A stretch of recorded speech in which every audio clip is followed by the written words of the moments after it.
SP Balasubrahmanyam గారి విగ్రహం ఎక్కడ పెట్టిండ్రు? ఇతని విగ్రహం ఎక్కడ పెట్టిండ్రు? రవీంద్ర భారతిలో పెట్టిండ్రు.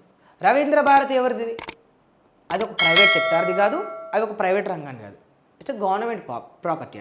అది ఉమ్మడి ఆంధ్రప్రదేశ్లో ఉన్నప్పుడు నిర్మించబడింది. బట్ తెలంగాణ రాష్ట్రం ఏర్పడిన తర్వాత అది తెలంగాణకే చెందుతుంది, అది తెలంగాణది.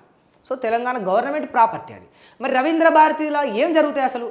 రవీంద్ర భారతి ఎవరికి ఉపయోగం అంటే, ఎవరైనా నాట్య మయూరిలు, నాట్యం ఆడే వాళ్ళు ఉంటే, కళాకారులు ఉంటే, సంగీతం బాగా వచ్చిన వాళ్ళు ఉంటే, కళాకారులను ప్రోత్సహించడానికి, కళాకారులకు ఒక స్టేజ్ని ఇవ్వడమే ఈ రవీంద్ర భారతి యొక్క ముఖ్య ఉద్దేశం.